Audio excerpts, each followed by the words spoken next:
Dimulai, Ustaz Tito.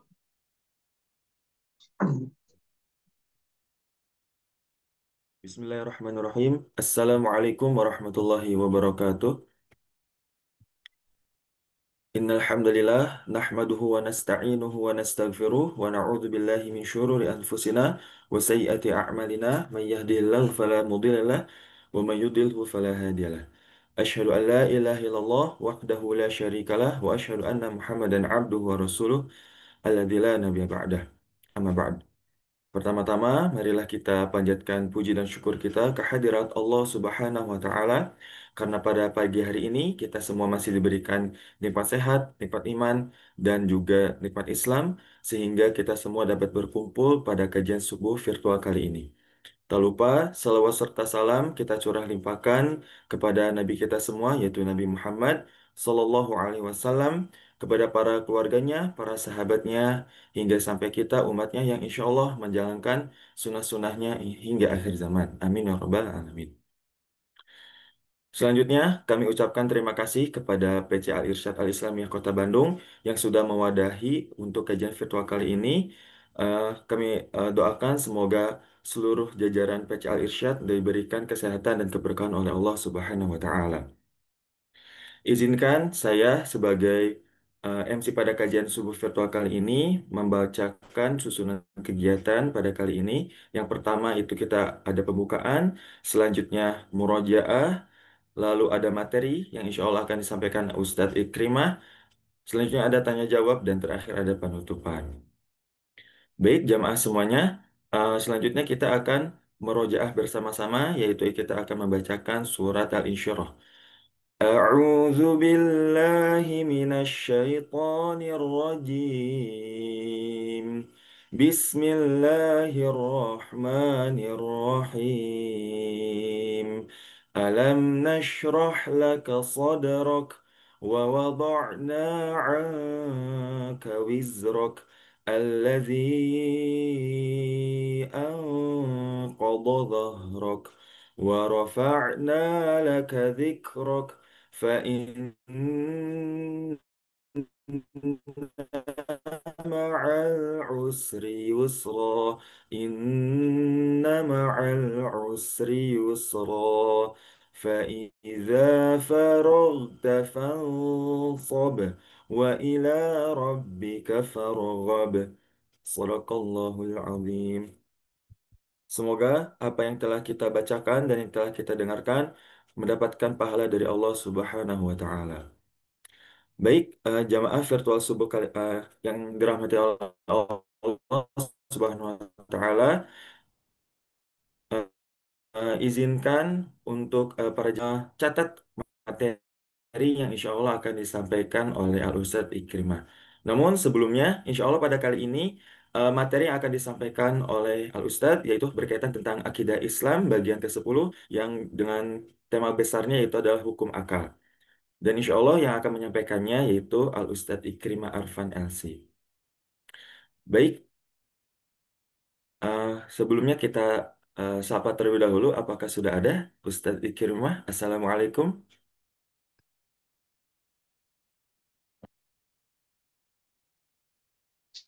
Assalamualaikum Ustadz. Sudah ada? Belum, Oke, baik. belum dengar, Ustaz. Baik Jadi Ustadz. terus lagi Baik. aja.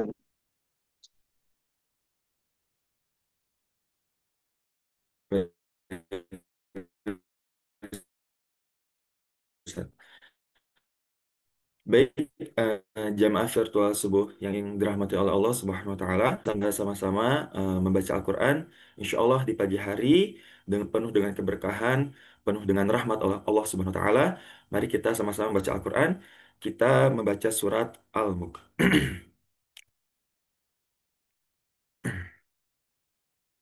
أعوذ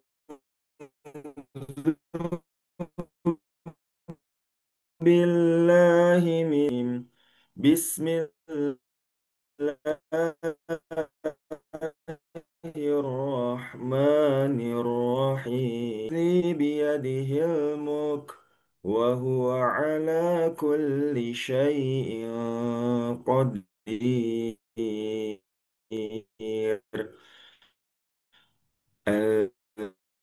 الذي خلق الموت والحياة وهو العزيز الغفور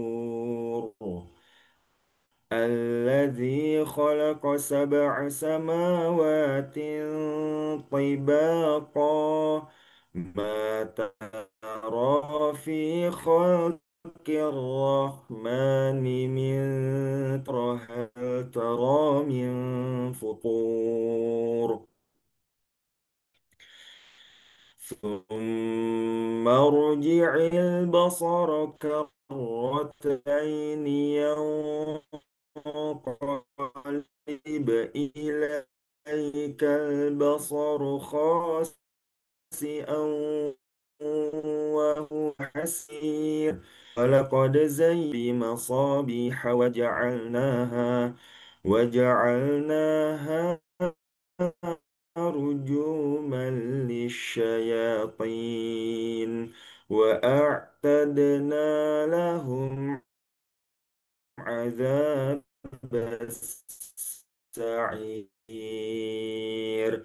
وللذين كفروا بربهم عذاب جهنم والقوا فيها سمعوا لها شهيقا وهي تفور تكاد تميز من الغيظ كلما ألقي فيها فوج سألهم خزنتها ألم يأتكم نذير قالوا بلى قد جاءنا نذير فكذبنا وقلنا ما نزل الله من شيء إن أنتم إلا في ضلال كبير وقالوا لو كنا نسمع في أصحاب السعير فاعترفوا بذنبهم فسحقا لأصحاب السعير يخافون ربهم بالغيب لهم مغفرة وأجر كبير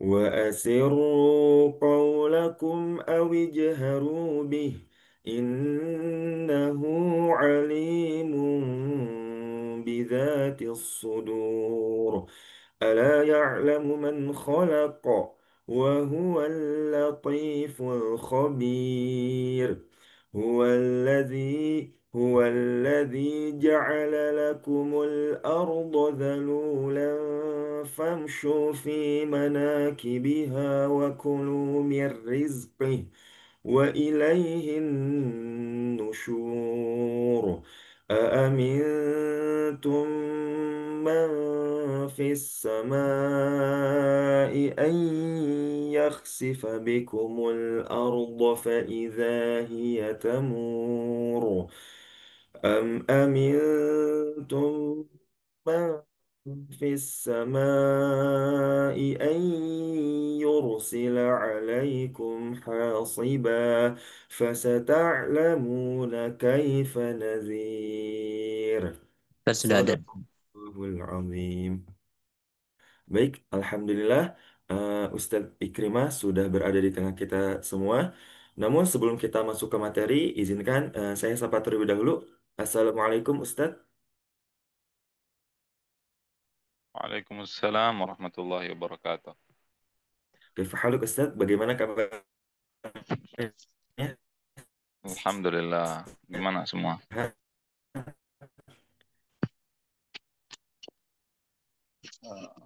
Ustadz akan memberikan sebuah materi yang berkaitan dengan hukum akal. Namun izinkan untuk para jamaah semuanya untuk mengaktifkan kamera ketika materi sedang disampaikan oleh Ustadz.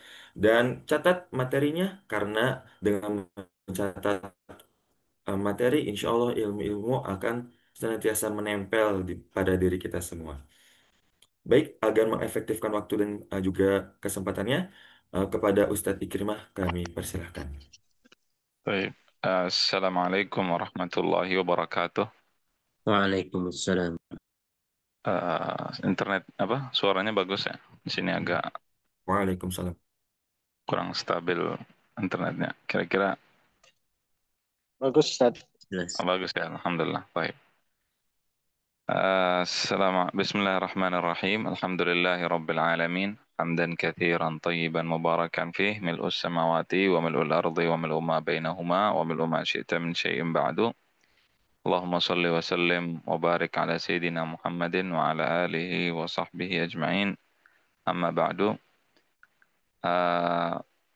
Kita pada pembahasan kali ini kita akan membahas tentang yang disebut tentang hukum akal. Kemarin kita sudah mulai sedikit membahas. Nah, saya mohon maaf sebelumnya karena sebenarnya ketika membahas sesuatu di Zoom itu jarang, jadi nggak terbiasa.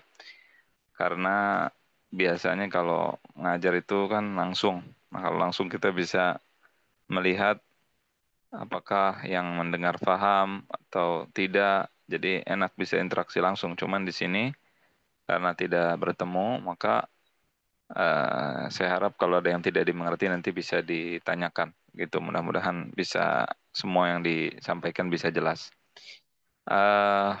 Tentang hukum akal, kita ketahui atau sebelum kita masuk ke sini kita ringkas sedikit apa yang telah kita pelajari supaya kita mengetahui kita sudah belajar sampai di mana. Kita kemarin atau pada pertemuan-pertemuan sebelumnya telah membahas berbagai macam hal tentang masalah ibadah. Kemudian kita telah membahas tentang masalah rububiyah, kurang lebih apa itu rububiyah dan sebagainya, dan juga masalah-masalah ibadah, perbedaan antara syirik dan bukan syirik, dan seterusnya. Yang itu perlu kita ketahui karena itu adalah hal-hal yang sering dibicarakan pada saat seseorang mempelajari akidah. Tetapi sebenarnya pembahasan akidah itu sendiri mencakup 3 hal. Ada 3 hal yang dibahas di dalam akidah, di dalam seluruh kitab akidah. Yang pertama tentang al-ilahiyat atau ketuhanan. Kemudian yang kedua tentang an-nubuwat. Yang ketiga tentang as-sam'iyat. Yang pertama tentang ilahiyat, yaitu tentang ketuhanan, tentang Allah Subhanahu wa Ta'ala. Di dalam bab uluhiyat ini kita akan membahas 3 hal. 3 hal yang akan dibahas yaitu tentang sifat yang wajib bagi Allah, kemudian sifat yang mungkin bagi Allah, dan sifat yang mustahil bagi Allah. Nah, kemudian yang kedua, nubuwat, tentang kenabian, akan membahas tentang an-nubuwatul ammah wa nubuwat al-khassah. Kenabian yang secara umum dan kenabian secara khusus, yaitu kenabian Nabi kita Muhammad SAW. Kenabian yang umum adalah kenabian seluruh para nabi dan rasul. Kemudian yang berikutnya tentang as-sam'iyat, yaitu tentang hal-hal yang berkaitan dengan pendengaran, dengan yang gaib, dengan yang setelah kematian, alam barzah, dan seterusnya. Nah, ini pembahasan akidah. Cuma 3 hal ini saja yang akan dibahas di dalam masalah akidah. Tetapi pembahasan yang paling utama dan paling penting itu berada dalam uluhiyat, yaitu ketuhanan. Al-Imam Abu Mansur Al-Maturidi memiliki kitab judulnya Kitabut Tauhid. Di situ 200 halaman, kitabnya 400-an halaman, 200 halaman bicara tentang Allah Subhanahu wa Ta'ala. Kemudian berbicara tentang Rasulullah SAW, tentang kenabian. Nah, kalau seseorang sudah belajar tentang Allah, tentang kenabian, maka masalah-masalah yang gaib ini, ketika dia sudah beriman pada Allah dan Rasul, itu akan mudah. Kita akan hanya mendengar saja, apa yang Allah katakan dan Rasulnya katakan, maka kita akan imani tentunya. Selesai.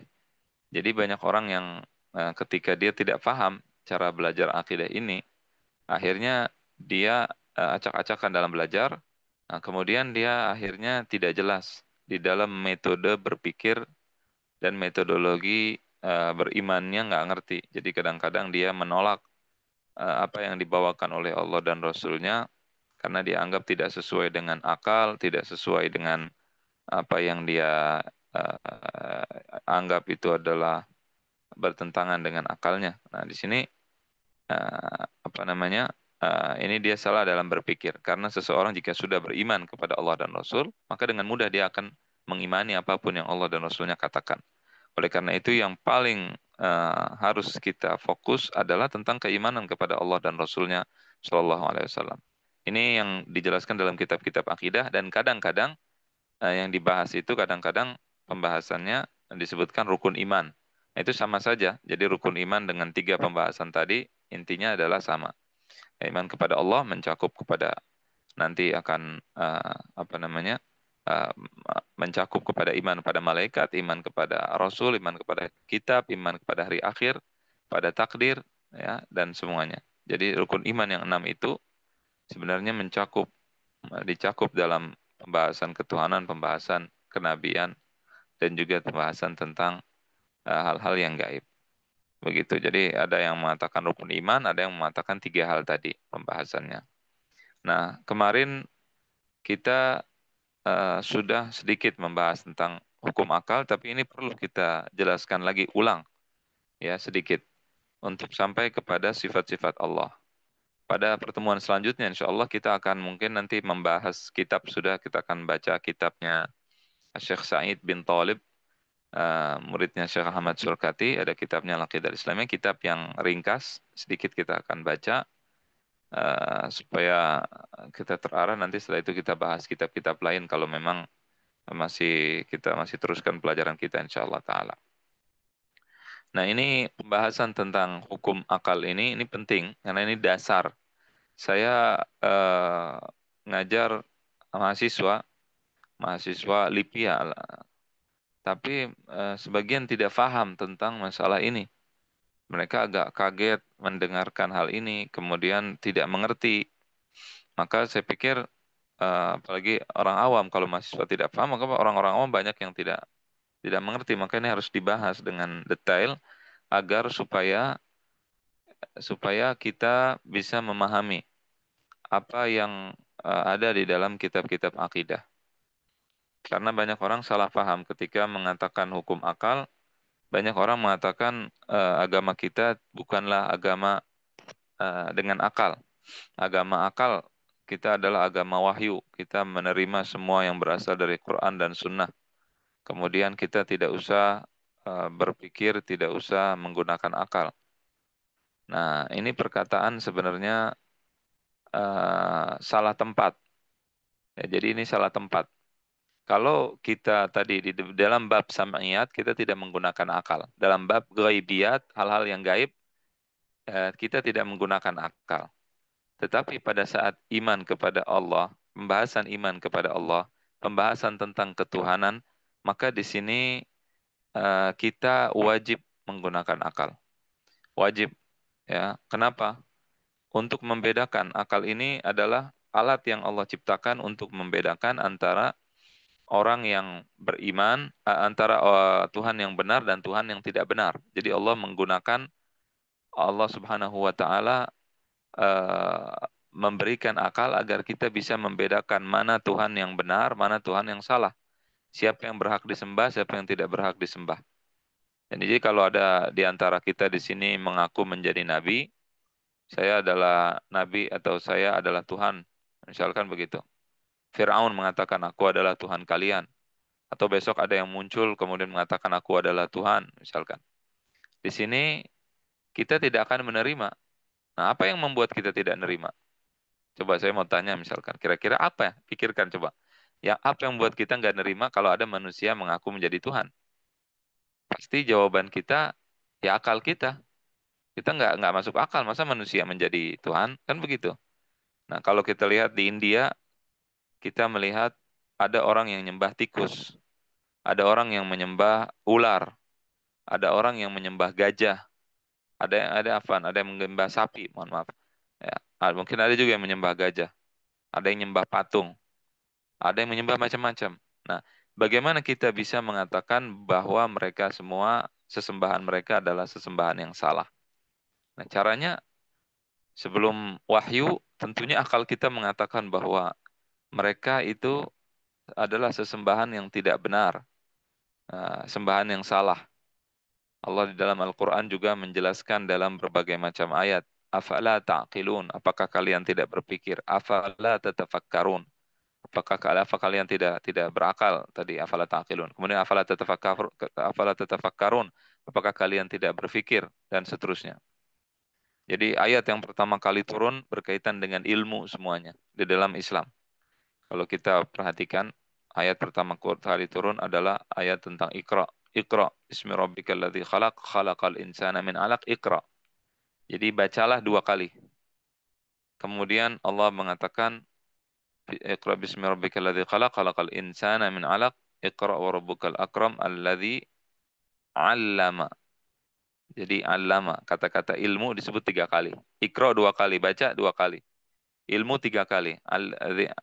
Al-'allama Iqra bismi rabbikal ladzi khalaq, khalaqal insana min 'alaq, Iqra wa rabbukal akramul ladzi 'allama bil qalam. Alladzi 'allama bil qalam. 'Allamal insana ma lam ya'lam. Tadi 'allama 1, itu dari ilmu 'allama. Bil qalam, dengan pena. Itu pena juga berkaitan dengan ilmu. Kemudian 'allamal insana, 'allama diulang lagi 2 kali. Kemudian insan ma lam ya'lam 3 kali. Ilmu diulang 3 kali. Pena 1 kali. Iqra diulang 2 kali. Ini semua ayat pertama kali turun. Jadi Islam datang membawa ilmu pengetahuan. Islam datang menyuruh kita untuk berpikir. Ya, karena perubahan itu dengan ilmu, perubahan itu dengan berpikir. Maka orang-orang kafir, orang Quraisy jahiliyah dan sebagainya, Allah suruh untuk berpikir. Allah Subhanahu wa taala di dalam Al-Qur'anul Karim menggunakan ayat-ayat akli. Ayat-ayat sebagian ayat dalam Al-Qur'an itu kita kalau ayat di dalam Al-Qur'an tidak bisa kita gunakan untuk untuk menetapkan ketuhanan Allah Subhanahu wa taala kepada orang yang tidak beriman. Ayat Al-Qur'an kalau kita mengatakan ini dari Allah, qul huwallahu ahad, Allahus samad, lam yalid walam yulad walam yakul lahu kufuwan ahad. Itu tidak bisa kita jadikan argumen kita kepada orang kafir.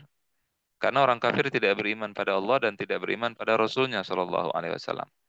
Tetapi ayat-ayat Al-Quran yang bisa kita gunakan sebagai argumen adalah ayat-ayat yang berbicara tentang ketuhanan dari sisi akal.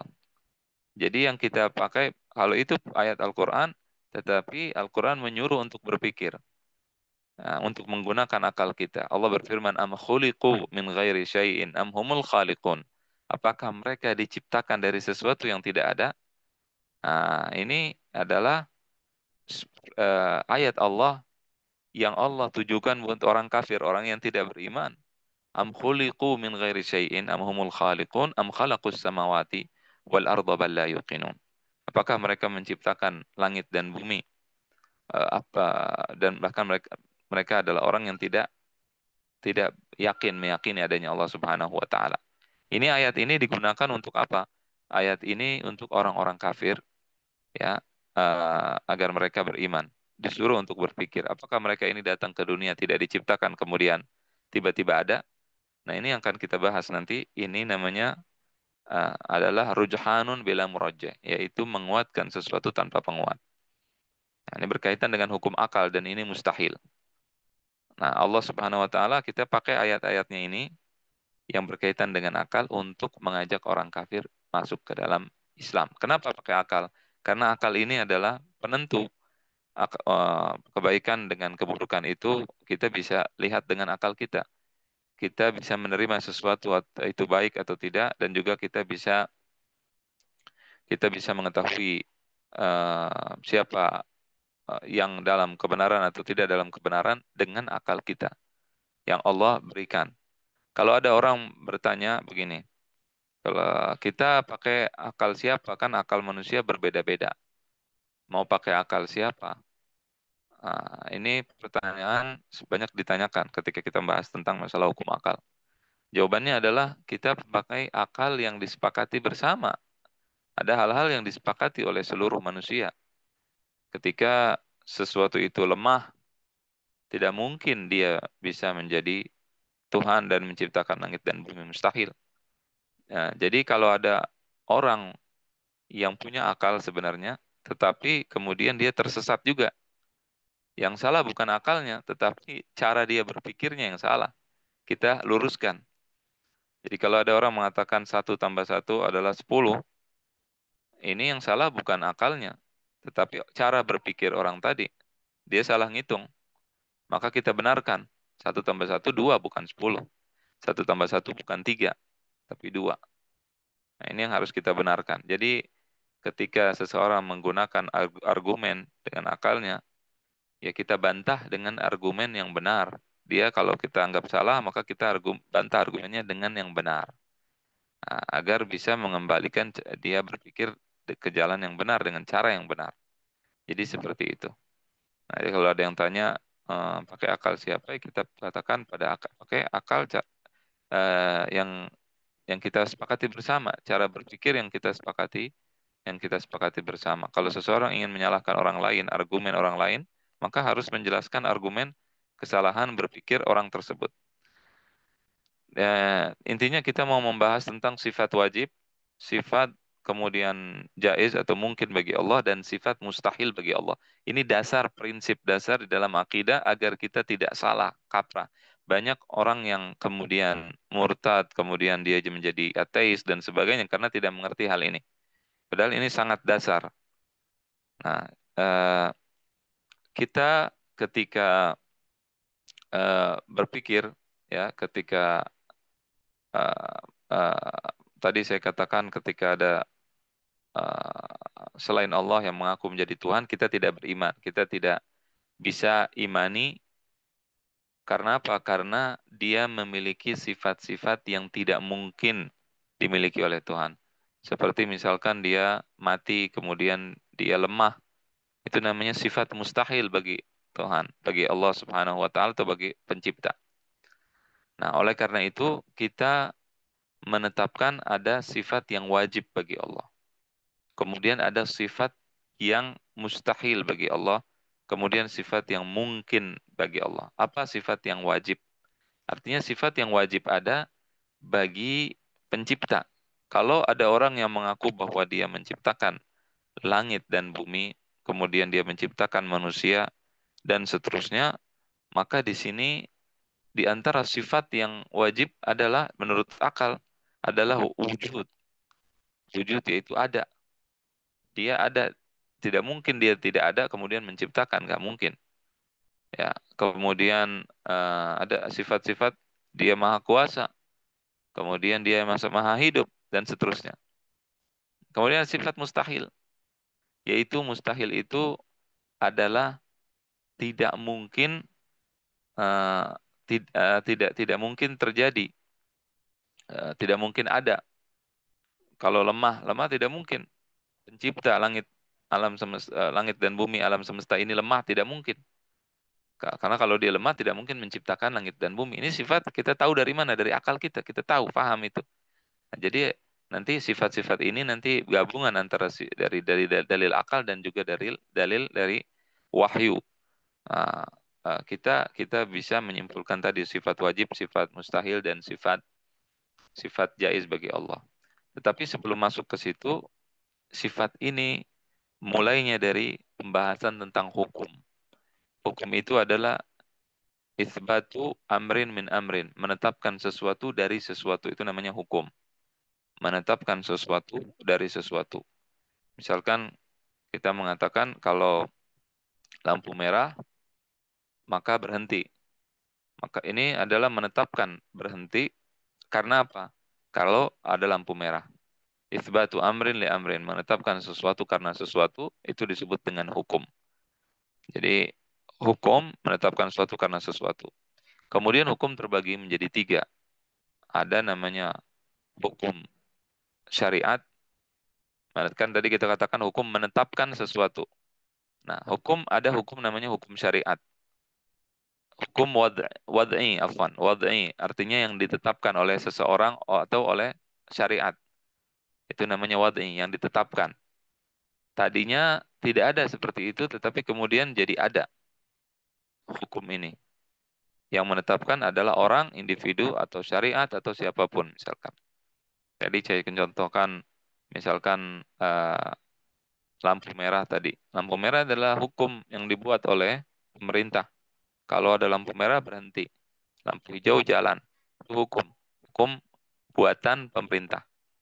Jadi wad'i artinya buatan. Yang pertama ini hukum. Ada 3 jenis hukum. Yang pertama hukum wad'i. Hukum buatan.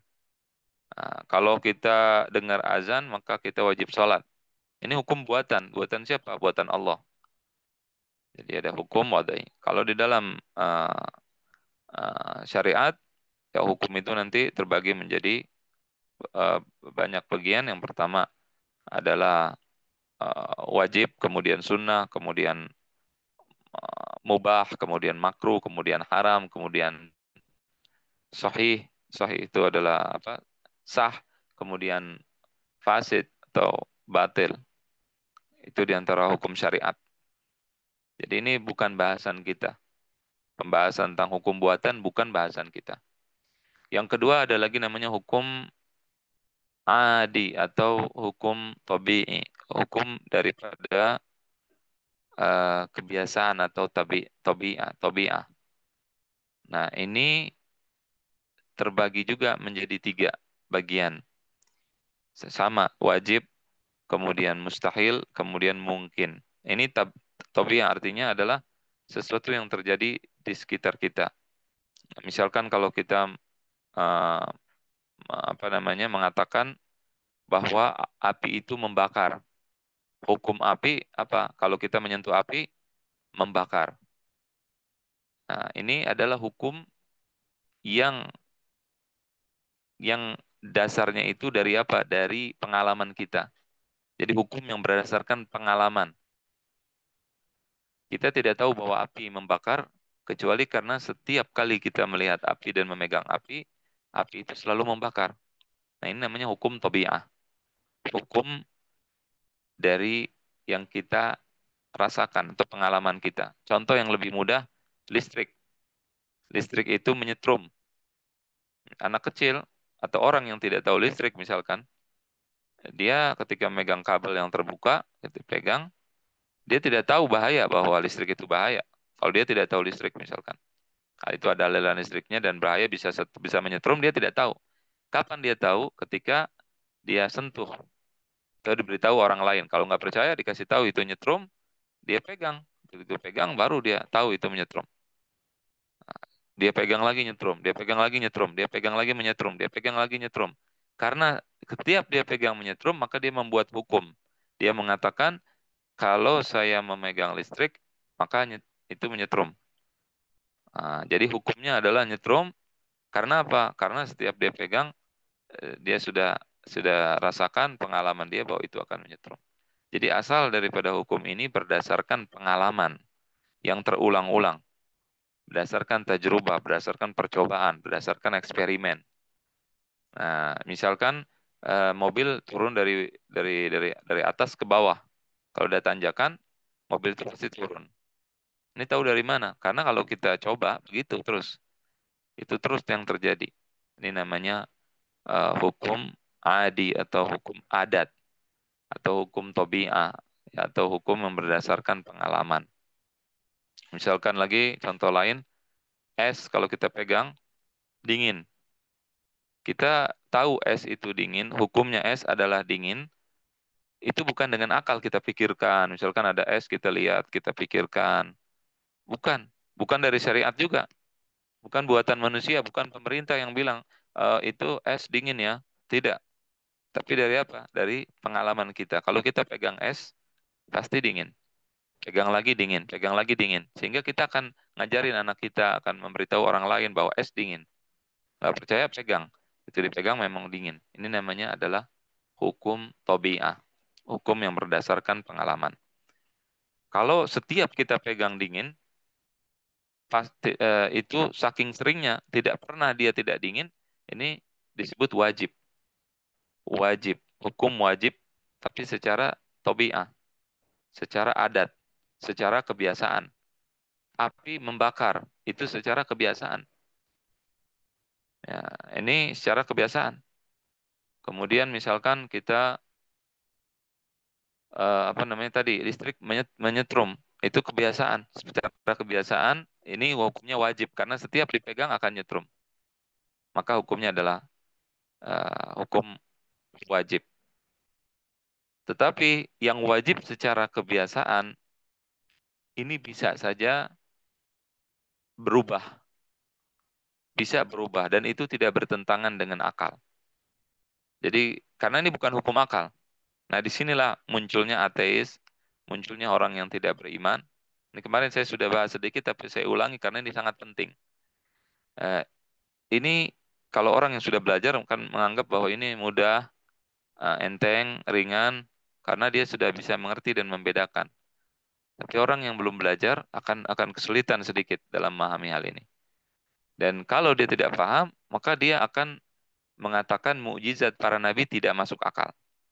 Padahal tidak seperti itu. Dalam hukum yang berdasarkan eksperimen, berdasarkan percobaan, berdasarkan pengalaman, itu bisa berubah. Jadi kalau ada orang yang mengatakan bahwasannya mukjizat para nabi tidak masuk akal, dia tidak ngerti pembagian hukum ini. Ini adalah hukum berdasarkan eksperimen. Nah, kalau dengan eksperimen kita bisa melihat fenomena alam, kita lihat di YouTube ada banyak hal yang ajaib. Orang dibakar nggak mempan, orang yang bisa di jalan di atas air, orang yang bisa misalkan terbang, misal contoh, ini saya tidak tahu ada atau tidak, tapi kalau mobil naik ke atas, mobil tidak ada yang nyupir, tidak ada supirnya, ditaruh di tanjakan, naiknya ke atas, itu ada di YouTube, bisa dilihat, ada daerah-daerah gravitasinya tinggi sehingga bisa menarik mobil ke atas. Ini bertentangan dengan kebiasaan yang biasa kita tahu, mobil itu dari atas itu akan jatuh ke bawah kalau tanjakan. Ini kalau mobil ditanjakan dia bukannya turun malah naik ke atas, ini bertentangan dengan kebiasaan, bukan bertentangan dengan akal. Karena hukum ini kita buat atau kita berikan kesimpulan bahwa mobil itu turun dari bawah ke atas, ya. Kalau kalau tidak ada orang yang mengemudi dia akan turun. Itu karena berdasarkan eksperimen, berdasarkan pengalaman. Setiap kita taruh mobil di atas, dia akan turun ke bawah. Jadi bukan berdasarkan sebagian orang yang mengatakan itu berdasarkan akal, tidak seperti itu. Nah, jadi ketika kita melihat ada mobil yang naik ke atas, itu kita aneh, betul aneh. Tetapi hal itu mungkin terjadi, mungkin terjadi. Nah, jadi apa namanya? Ini bedanya hukum yang berdasarkan pengalaman dengan hukum akal. Kalau hukum akal mustahil terjadi. Ya, kalau mustahil maka dia akan mustahil terjadi. Di dalam hukum eksperimen yang berdasarkan pengalaman itu bisa saja terjadi. Kalau terjadi disebut keanehan, aneh. Aneh tapi nyata gitu. Dan itu tidak bertentangan dengan akal. Jadi kalau yang wajib secara adat atau secara kebiasaan tadi kita contohkan adalah api membakar, itu wajib. Nah, mustahil secara kebiasaan api tidak membakar, api dingin, itu mustahil, betul. Tapi secara kebiasaan. Nah, saya katakan tadi mustahil secara kebiasaan itu kalau tidak terjadi bisa. Itu apa namanya? Tadi fenomena. Ada yang mengatakan fenomena alam. Kalau kita lihat cari nanti di YouTube keajaiban-keajaiban alam. Ya, tapi itu yang berkehendak adalah Allah, yang membuat adalah Allah. Mereka mengatakan fenomena alam seperti itu. Kita ketahui itu dilakukan dengan kudrah ilahiyah, dengan kudrah Allah Subhanahu wa taala. Mustahil secara kebiasaan tidak berarti mustahil secara akal.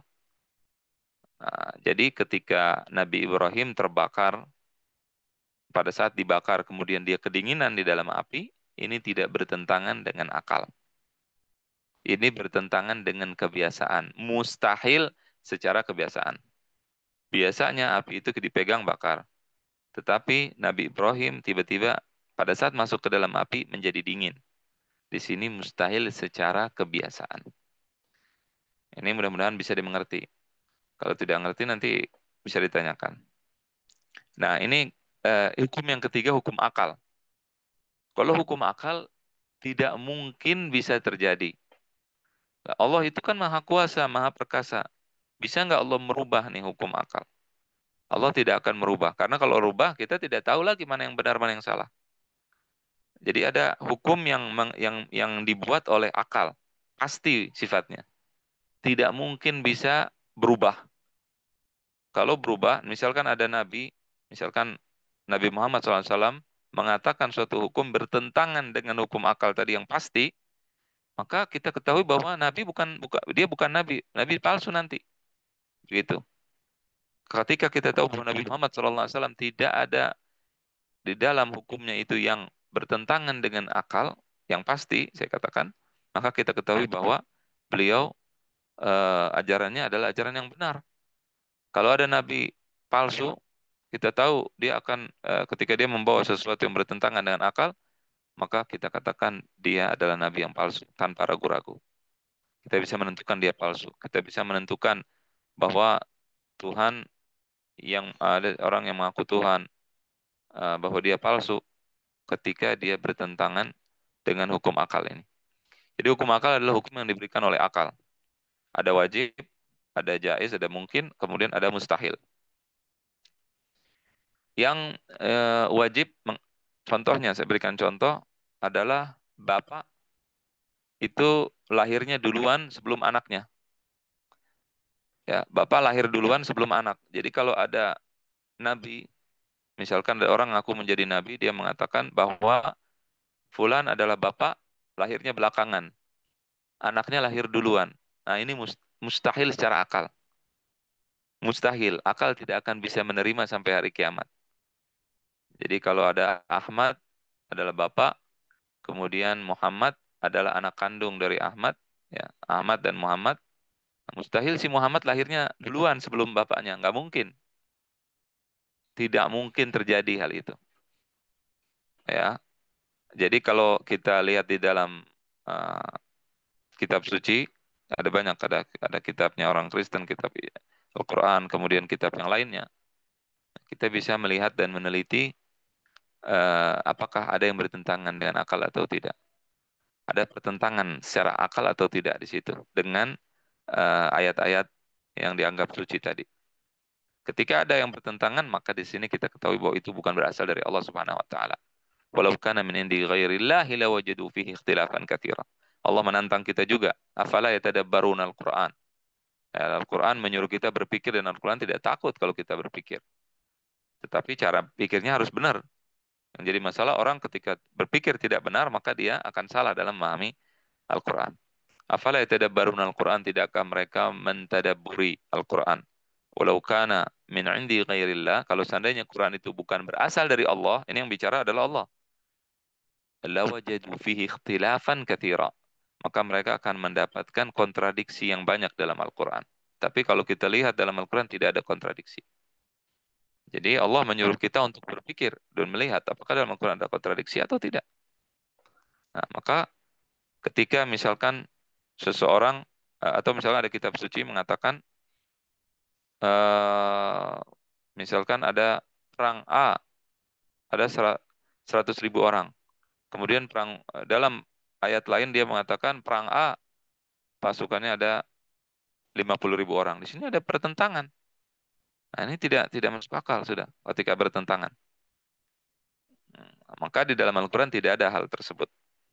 Jadi ada namanya hukum wajib secara akal. Kalau akal mengatakan wajib, ini tidak bisa berubah sampai hari kiamat. Misalkan saya sekarang berada di sini, di rumah sini. Tidak mungkin saya berada di Bandung saat ini dalam waktu yang sama. Mustahil secara akal. Saya sendiri, satu orang, tidak mungkin saya berada di dalam dua tempat yang berbeda.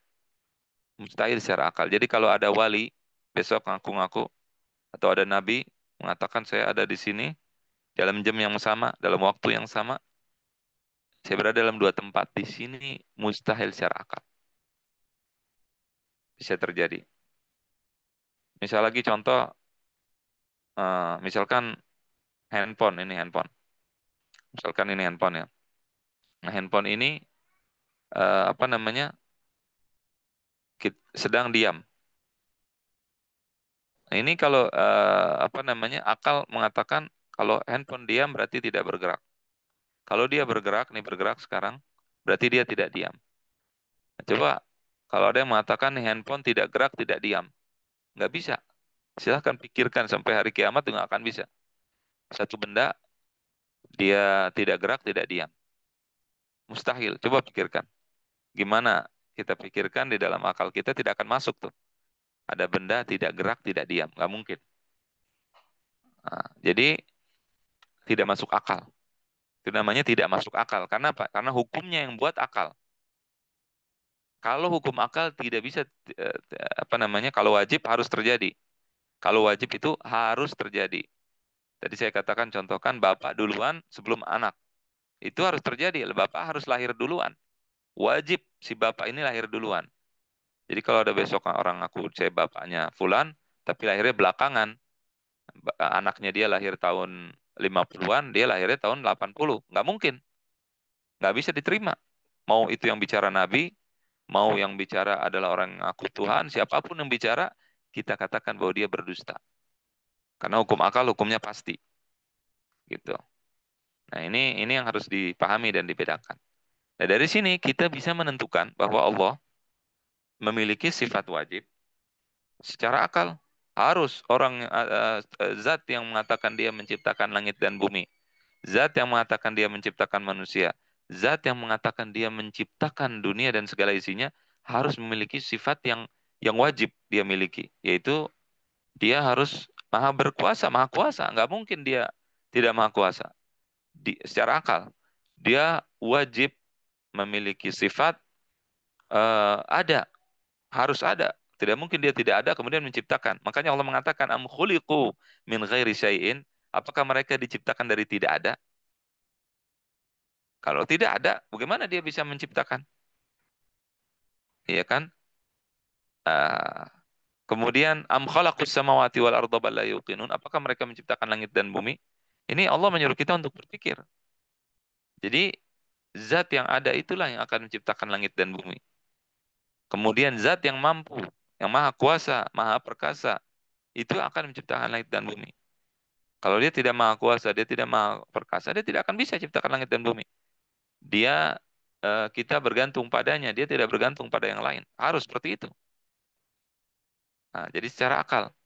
Nah, makanya dari situlah kita akan menolak siapapun yang ngaku jadi Tuhan, baik manusia, baik hewan, baik apapun itu, kalau dia tidak memiliki sifat maha kuasa, sifat maha perkasa, sifat maha hidup, ya, dan seterusnya. Karena mustahil sapi disembah nih. Sapi yang kita bisa sembelih, yang dia tidak bisa menyelamatkan dirinya dari kematian kalau kita ingin sembelih dia, kemudian dia bisa menciptakan langit dan bumi ini secara akal tidak masuk akal. Gitu. Oleh karena itu, maka kita menetapkan tadi hukum sifat wajib bagi Allah, kemudian sifat jaiz. Sifat jaiz, sifat yang mungkin ada, mungkin tidak ada. Allah ingin menciptakan manusia. Boleh tidak? Boleh aja. Kalau nggak ada manusia, ada yang aneh, ada yang bertentangan dengan akal? Tidak. Bertentangan dengan Allah kalau tidak menciptakan manusia, apakah bertentangan dengan ketuhanannya? Tidak. Allah ketika menciptakan manusia tidak bertentangan dengan ketuhanannya. Allah tidak menciptakan manusia, tidak ada masalah. Allah ciptakan malaikat boleh, nggak ciptakan malaikat boleh.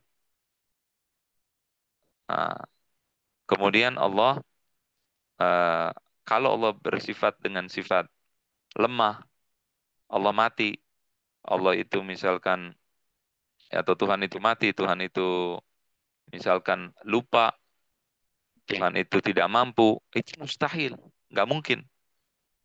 Karena kalau Tuhan itu tidak maha mampu, dia tidak akan bisa menciptakan langit dan bumi dan seterusnya. Ini mustahil secara akal. Ini mustahil secara akal dan tidak mungkin terjadi. Ya, siapa yang menciptakan ini? Allah. Allah yang menciptakan agar kita bisa membedakan mana yang benar dan mana yang tidak benar. Oleh karena itu, maka di sini pentingnya memahami sifat ini adalah kita dengan tegas tidak ragu mengatakan ada sifat yang mustahil bagi Allah. Ya, sifat Allah nanti akan kita bahas dengan mendalam nanti pada saat kita membahas kitabnya insya Allah. Kita tahu bahwa Allah itu tidak mungkin mati, Allah itu tidak mungkin apa namanya, Allah itu tidak mungkin tidur, Allah itu tidak mungkin lupa, Allah itu tidak mungkin apa namanya, Allah tidak mungkin lemah dan seterusnya. Itu sifat mustahil bagi Allah.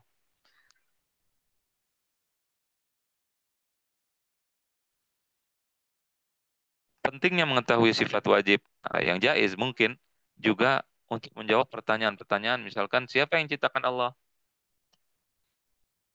Siapa yang menciptakan Allah? Kalau ada yang bertanya seperti itu, menciptakan ini berkaitan atau apa namanya? uh, misalkan ada yang megang begini, uh, apa namanya? Mampukah Allah menciptakan dirinya? Misalkan, mampu. Ini sifat mampu, kudrah.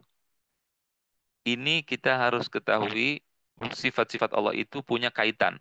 Kalau salah menempatkan kaitannya, ta'alluq namanya, itu kita salah nanya nanti. Kita salah berpikir. Saya berikan contoh, nanti akan dipahami dengan mudah insya Allah. Misalkan kita mengatakan Allah Maha melihat. Allah Maha melihat. Kalau kita tahu Allah Maha melihat, kemudian kita tanya, apakah Allah yang Maha melihat mampu mendengar suara semut? Ini namanya pertanyaan gak nyambung. Karena kita sedang bicara Allah Maha melihat, tapi pertanyaannya, mampu nggak Allah mendengar? Ini nggak nyambung. Kalau mau tanya, apakah Allah mendengar suara semut? Maka katakan, Allah Maha mendengar, apakah Allah dengar suara semut? Itu pertanyaan yang benar. Kalau pertanyaan yang salah adalah, apakah Allah mampu mendengar suara semut? Karena Allah Maha melihat, itu pertanyaan salah. Karena melihat itu kaitannya bukan dengan pendengaran. Melihat itu kaitannya dengan sesuatu yang terlihat. Pendengaran kaitannya dengan yang terdengar. Kalau ini dipahami, ketika seseorang bertanya, siapa yang menciptakan Allah? Itu pertanyaan, mampukah Allah menciptakan dirinya? Pertanyaan yang salah. Karena mampu kaitannya bukan dengan sifat wajib. Tapi mampu itu kaitannya dengan sifat jaiz. Jadi kalau mau tanya, mampukah Allah menciptakan dirinya? Itu tidak benar pertanyaannya. Karena Allah itu apa namanya? Allah itu tidak punya sekutu. Itu secara wajib akal. Allah tidak punya sekutu. Kalau kita tanya, mampukah Allah menciptakan zat yang sama seperti dirinya? Di sini kita bertanya dalam hal yang wajib. Bagi Allah tidak punya sekutu. Nah, nggak boleh nanya mampu tidak mampu. Karena mampu tidak mampu ditanyanya dalam hal yang mungkin. Tadi kita contohkan yang mungkin Allah, yang apa namanya, kaitan sifat mungkin ya Allah itu berkaitan dengan yang boleh ada, boleh tidak di dunia. Boleh ada, boleh tidak, contohnya manusia. Mampukah Allah menciptakan manusia? Pertanyaan benar. Mampukah Allah menciptakan hewan? Pertanyaan benar. Jawabannya mampu. Mampukah Allah menciptakan apa namanya? Menciptakan malaikat, jin, setan, iblis dan seterusnya? Jawab pertanyaan yang benar. Karena sifat mampu berkaitan dengan hal-hal yang boleh secara akal. Kalau bukan berkaitan dengan yang mustahil secara akal dan tidak berkaitan dengan yang wajib secara akal. Kalau kita tanya, mampukah Allah mematikan dirinya? Itu nggak boleh bertanya seperti itu, salah. Karena berkaitan dengan mustahil. Kalau jawabannya kita bilang mampu, ya berarti Allah nanti bersifat dengan sifat yang mustahil. secara akal, yaitu mampu meninggal, mampu wafat. Itu nggak ada. Nah, itu pertanyaan yang salah. Seperti orang bertanya, eh, apa namanya, handphone makan nasi berapa kali sehari? Handphone makan nasi berapa kali sehari? Itu pertanyaan yang salah. Kitab atau buku makan minum minum kopi berapa hari sehari berapa kali? Pertanyaan yang salah. Karena handphone tidak makan dan tidak minum. Kitab juga tidak makan dan tidak minum. Jadi menanyanya salah. Jadi kalau mau bertanya tentang Allah, tahu kaitan sifatnya kemana. Harus tahu kaitan sifatnya kemana. Nanti akan dibahas di balik mendalam. Ini secara akal. Karena kalau tidak nanti sifat-sifat tadi wajib bagi Allah, mustahil bagi Allah, itu akan acak-acakan. Ya, jadi kalau ada yang bertanya siapa yang menciptakan Allah? Pertanyaan yang salah juga. Siapa yang menciptakan Allah? Pertanyaan salah. Karena menciptakan itu kaitannya dengan makhluk, bukan dengan khalik. Kita tidak membicarakan Allah sebagai makhluk, sehingga pertanyaannya salah. Karena makhluk diciptakan, sedangkan Allah tidak diciptakan. Kalau ditanya siapa yang menciptakan Allah, pertanyaan sudah salah. Pertanyaan sudah salah karena dia menganggap bahwa Allah itu makhluk. Sedangkan kita sedang berbicara Allah bukan makhluk. Ketika membicarakan zat lain, ya, maka kita harus mengetahui kekhususan zat tersebut. Seperti contoh yang tadi saya sebutkan. Kita bicara tentang handphone, bicara tentang kitab, bicara tentang misalkan benda-benda mati, ya, pintu, kemudian rumah, itu nggak makan dan tidak minum. Jadi kalau ada orang nanya rumah, saya punya tembok, tembok ini makannya berapa hari, sehari berapa kali? Ya udah salah nanyanya. Berarti dia tidak memahami bahwa tembok itu benda. Dia tidak memahami bahwasannya pintu itu adalah benda, tidak makan dan tidak minum. Dia nggak ngerti, dia salah nanya. Nah, oleh karena itu dia harus membenarkan pemahamannya terhadap benda-benda tadi, bahwa benda-benda tadi tidak makan dan tidak minum, itu adalah benda mati. Ketika dia bertanya, siapa yang menciptakan Allah? Dia juga tidak punya pemahaman tentang Allah, bahwa Allah adalah Al-Khaliq, pencipta yang tidak tidak apa namanya, tidak diciptakan. Dia harus membenarkan dulu pemahaman tentang Allah. Kemudian dia baru membenarkan pertanyaannya. Jadi ini yang harus kita pahami. Nah, dari sini banyak orang muncul pertanyaan-pertanyaan yang kemudian membuat dia ateis, membuat dia tidak beriman. Masalahnya di dia karena dia tidak pernah belajar. Pembahasan ini dibahas dalam kitab-kitab akidah para ulama terdahulu. Kalau orang zaman sekarang bahas kitab akidah zaman sekarang, dia tidak akan mendapatkan pembahasan ini. Ya, oleh karena itu yang pertama akan dibahas adalah tentang Allah dan tentang keadanya Allah Subhanahu wa taala. Kita mengenal Allah, kemarin sudah saya bahas juga, dengan atau mengenal kebenaran atau mengetahui kebenaran dengan tiga hal. Yang pertama dengan akal, kemudian yang kedua dengan panca indera, yang ketiga dengan kabar yang benar. Dengan kabar yang benar. Misalkan saya tahu apa namanya, saya punya teman saya bapaknya meninggal. Ini tidak perlu kita pikirkan. Kita mau tahu benar nggak kabar bahwa bapaknya meninggal itu bukan dengan dipikirin, bukan dengan panca indera. Ya, kalau panca indera kita datang kita lihat boleh. Tapi kalau misalkan bapaknya meninggalnya sudah tahun sebelum kita lahir, kita tidak tahu kebenaran berita itu kapan dia meninggalnya kecuali dengan pengabaran orang yang benar. Ya, jadi cara mengetahui kebenaran itu tidak mesti dengan panca indera harus saya lihat, enggak. Misalkan di sini ada ya tadi pembawa apa namanya yang atau saya yang bawa acara namanya siapa tadi? Misalkan kita anggap namanya Muhammad. Muhammad ini orang tuanya meninggal tahun 70 atau 60 misalkan. Saya belum lahir tahun itu. Saya mau tahu benar nggak sih orang tuanya dia meninggal tahun 70 atau 60? Caranya gimana? Apa saya pikirkan? Tidak. Apakah saya harus lihat? Saya kan nggak hadir. Saya baru lahir. Belum belum belum lahir pada saat itu. Bagaimana caranya? Ya dengan cara meneliti. Cara menelitinya gimana? Dengan kabar orang-orang yang mengabarkan. Bukan dengan dipikirin, bukan. Jadi ada tempatnya. Cara kita mengetahui kebenaran ada tempatnya nanti.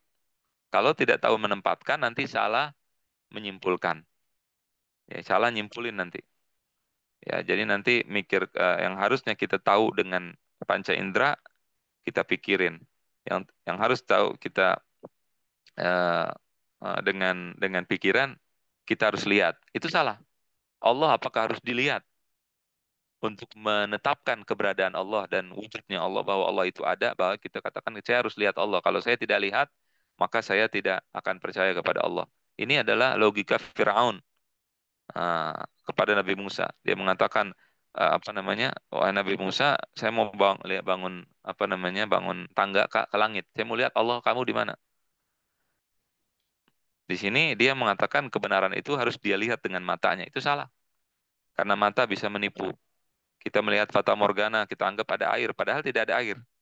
Mata bisa menipu, panca indera bisa menipu. Tidak semua kebenaran itu harus dilihat, harus didengar langsung dengan panca indera kita. Tidak benar menyimpulkan seperti itu. Jadi kita bisa mengetahui keberadaan Allah dengan berbagai macam dalil. Pertama dengan dalil fitrah, dengan dalil akal, ya. Kemudian juga nanti ada lagi apa namanya? Dalil itqan, dalil inayah, bahwa penciptaan langit dan bumi ini dengan itqan, dengan sistem yang luar biasa. Jadi nanti akan kita bahas itu nanti kalau kita mempelajari tentang dalil adanya Allah Subhanahu wa taala atau wujudillahi Subhanahu wa taala. Nah, maka oleh karena itu ketika kita mengatakan bahwasannya sesuatu itu tidak ada kalau tidak terlihat, itu adalah pernyataan yang salah, secara akal salah. Karena ada sesuatu yang tidak terlihat, namun dia ada. Contohnya roh. Orang yang mati dengan orang yang hidup, bedanya apa? Dia dia sama-sama secara fisiknya, semua tidak ada yang berbeda. Tapi orang ini bisa mati, yang satu masih hidup. Apa yang bisa membedakan antara kedua orang ini? Ada sesuatu yang kita sebut roh. Orang lain tidak mau sebut roh, silakan. Tetapi intinya ada sesuatu yang berbeda yang keluar dari orang ini sehingga orang ini bisa mati. Nah, jadi roh itu apakah pernah dilihat? Tidak pernah dilihat. Roh ini tidak pernah dilihat oleh siapapun, tetapi kita merasakan atau kita meyakini keberadaannya. Nah, maka oleh karena itu untuk menentukan kebenaran ada yang dengan akal, ada yang dengan panca indera. Kalau saya mau tahu nih, siapa yang hadir saat ini di Zoom ini, saya tidak usah berpikir. Saya lihat langsung siapa nih yang hadir. Cara mengetahuinya adalah dengan lihat. Oh, si fulan hadir, fulan tidak hadir, fulan hadir, fulan tidak hadir. Caranya seperti itu dengan mudah. Nah, nanti dengan cara ini kita bisa menentukan bagaimana kita menetapkan sesuatu itu benar atau tidak benar. Nah, jadi kalau dikatakan bahwa akal adalah satu-satunya alat untuk menentukan kebenaran pun tidak benar. Tergantung situasi, tergantung kasusnya apa. Begitu. Nah, oleh karena itu, satu hal lagi, ini penting, dan ini dibahas di dalam pembahasan akidah. Ini satu hal yang sangat penting sekali. Kalau orang yang tidak paham, nanti dia anggap ini nggak terlalu penting buat apa bahas ginian. Padahal ini adalah pembahasan akidah dibahas dalam kitab-kitab akidah. Apa hal pertama yang harus kita lakukan atau kita lakukan sebagai seorang hamba? Kewajiban pertama apa? Apakah kita harus ragu-ragu terlebih dahulu? Skeptis, ragu-ragu. Ini biasanya kalau orang belajar di barat atau orang belajar di sistem pelajaran sekarang, yang aneh bin ajaib, mereka itu yang saya dengar, saya tidak tahu, tapi saya dengar katanya kalau ada karya ilmiah dimulai dengan Alhamdulillah, wassalatu wassalamu ala rasulillah, segala puji bagi Allah dan salawat kepada Rasulullah SAW, itu disalahkan. Kenapa disalahkan? Ya, karena di sini si orang yang melakukan atau apa namanya peneliti ini tidak ilmiah lagi namanya. Kenapa? Karena dia sekarang sudah tidak netral. Dia sekarang membawa-bawa keyakinannya.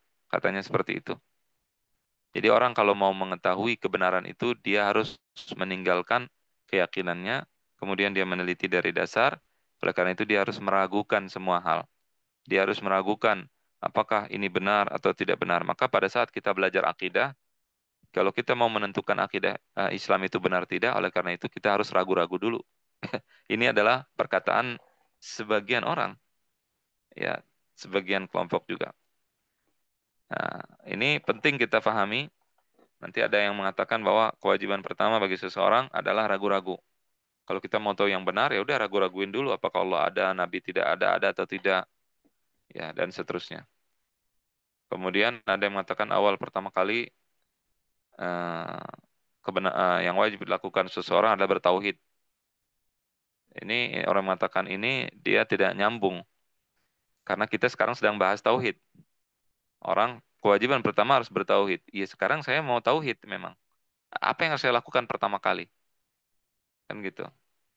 Nah, para ulama mengatakan yang wajib diketahui pertama kali adalah ma'rifah, adalah mengenal Allah Subhanahu wa taala.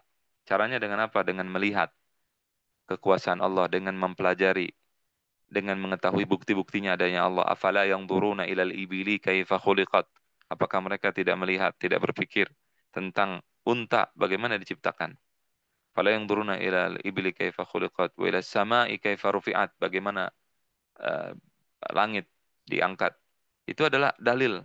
Itu adalah ayat yang menyuruh kita untuk berpikir. Dan seterusnya ayat tadi dalam surat Al-Ghasyiyah. Kembali ke pertanyaan tadi, apakah kita harus ragu-ragu? Jawabannya tidak. Kita seorang muslim, kita tidak usah ketika mau meneliti kebenaran, kita mau belajar akidah, kita mau belajar apapun, nggak usah jadi murtad dulu, tidak usah menjadi ragu-ragu dulu apakah Allah ada atau Allah tidak ada. Kita objektif, kita meneliti. Kita tidak perlu ketika mau menulis karya ilmiah untuk apa namanya? Untuk tidak untuk melepaskan keyakinan kita, kepercayaan kita, karena itu adalah ranah pribadi kita. Jadi orang-orang Eropa ini, orang Barat ini aneh. Dia bikin hukum, dia tidak boleh mencampur apa namanya mencampuri urusan keyakinan orang, tapi mereka mencampuri keyakinan orang lain. Kita sebagai peneliti Muslim, saya yakin bahwa Allah benar, Rasulullah benar, dan saya meneliti. Yang diminta bukan saya netral, tapi saya objektif. Saya contohkan misalkan ketika saya mau meneliti, benarkah Pangeran Diponegoro adalah pahlawan? Misalnya contoh begitu. Di sini saya sebagai orang Indonesia tidak perlu ragu-ragu, saya tidak yakin bahwa Diponegoro ada bukan pahlawan. Saya yakin dari pertama saya meneliti, saya yakin bahwa Pangeran Diponegoro adalah seorang pahlawan Indonesia. Nggak masalah. Saya meneliti. Tetapi ketika pada saat penelitian nanti terbukti bahwa oh ternyata Pangeran Diponegoro bukan pahlawan. Nah, di sini baru saya akan katakan tidak. Pangeran Diponegoro bukan pahlawan, nggak masalah. Namanya saya objektif. Nggak perlu saya harus melepaskan keyakinan saya bahwa Pangeran Diponegoro adalah seorang pahlawan. Oh, saya harus melepaskan keyakinan saya atau sebagai saya harus netral, tidak lagi menjadi orang Indonesia. Nggak mesti begitu. Jadi kalau ada orang yang mengatakan kalau orang belajar akidah awal itu dia harus ragu-ragu, dia harus melepaskan keyakinannya dan seterusnya, itu adalah pemahaman yang salah. Kita seorang muslim mau menulis karya ilmiah apapun, jangan ragu-ragu membicara apa namanya untuk memulai karya kita ilmiah kita dengan alhamdulillah wassalatu wassalamu ala rasulillah, berkah isinya, nggak ada masalah gitu. Dan itu tidak bertentangan dengan penelitian kita, tidak mengurangi objektivitas kita dan tidak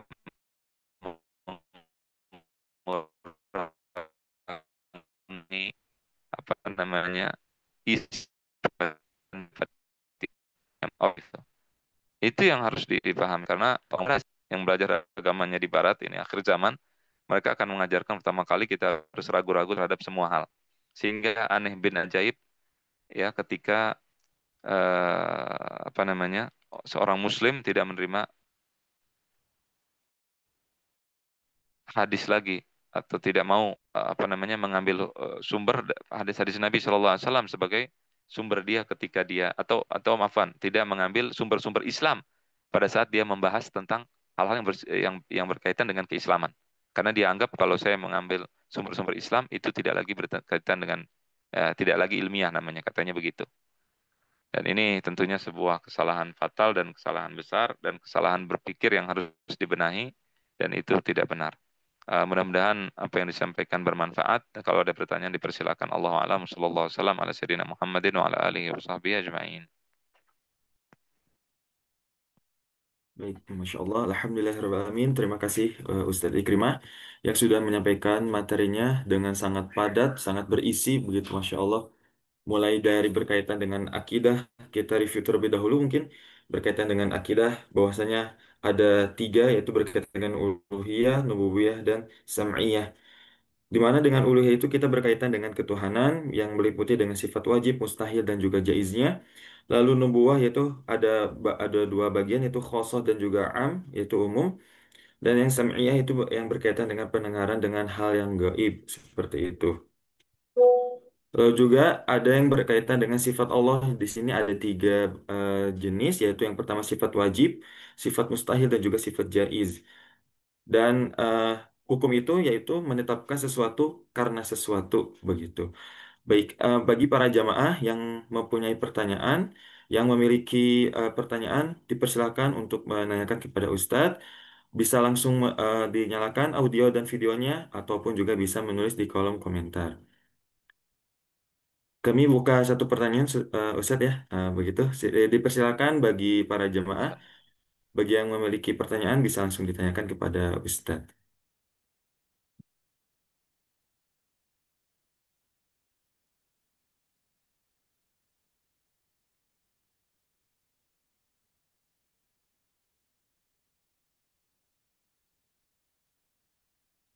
Baik, mungkin sambil menunggu gitu Ustadz ya, saya punya satu pertanyaan Ustadz. Jadi tadi itu ada sedikit yang saya kurang pahami berkaitan dengan hukum tabi'i dan juga hukum akal. Tadi itu disebutkan kalau hukum tabi'i itu yaitu berkaitan dengan kebiasaan, seperti api itu panas, es itu dingin. Lalu juga hukum akal itu hukum yang pasti dan tidak bisa berubah seperti itu. Nah, jadi yang saya bingung tuh hampir mirip seperti itu Ustaz ya, hukum tabi'i dan juga hukum akal gitu. Nah, yang membedakannya itu apanya Ustaz? Iya, betul sekali, hampir mirip.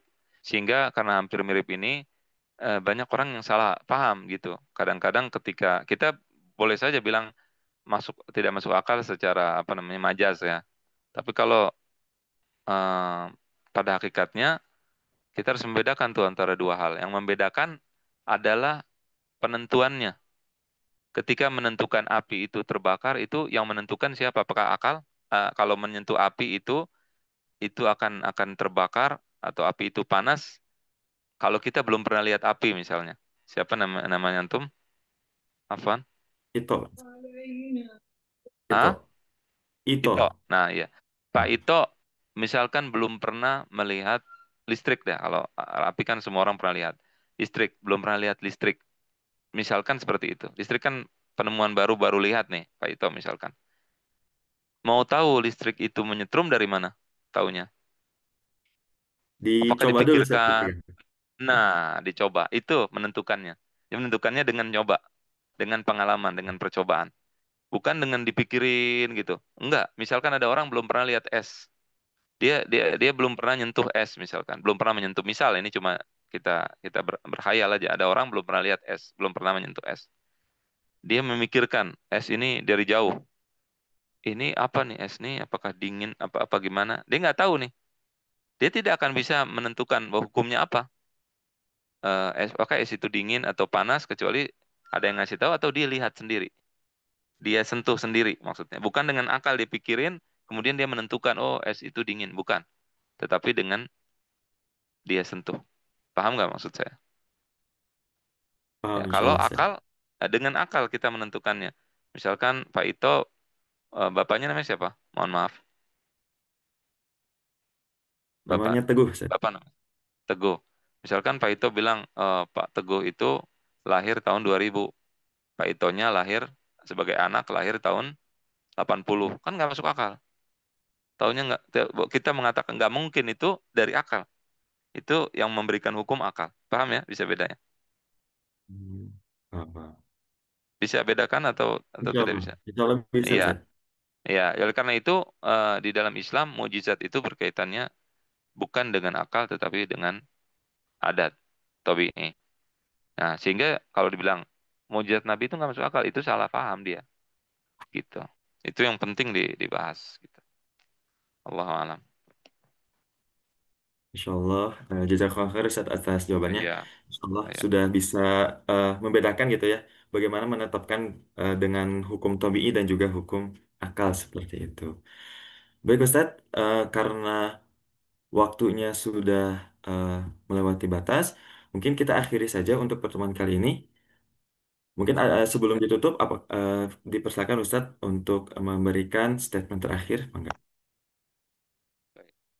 Untuk apa namanya akidah ini, kalau ada yang belum dipahami nanti bisa ditanyakan.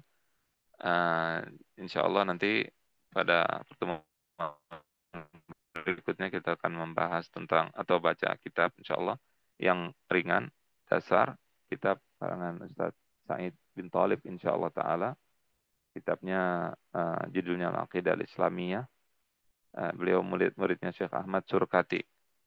Gitu. Jadi kita bahas nanti kitab tersebut berbahasa Arab kita bahas dan kita akan sedikit ini kan apa namanya kita akan terjemahkan nanti apa yang kita sudah pelajari ini merupakan mukadimah saja atau pembukaan saja untuk bisa memahami sedikit ilmu akidah karena ilmu akidah ini berkaitan dengan hal-hal yang berkaitan dengan akal kita pelajari masalah logika berpikir untuk menentukan masalah ketuhanan tadi kemudian setelah itu juga akan dibahas tentang dalil-dalil daripada Al-Quran dan Sunnah dan seterusnya.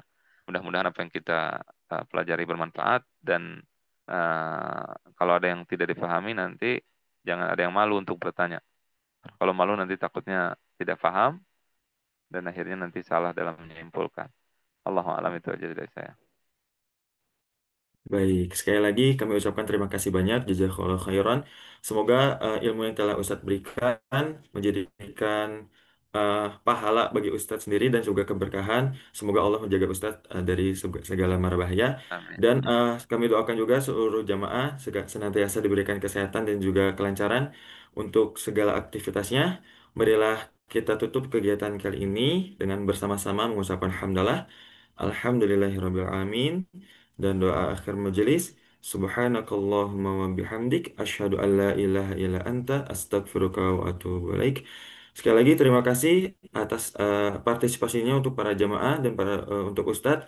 Kita doakan kita insya Allah bertemu lagi untuk pekan-pekan selanjutnya. Terima kasih semuanya. Wassalamualaikum warahmatullahi wabarakatuh. Waalaikumsalam warahmatullahi wabarakatuh. Jazakumullah khair.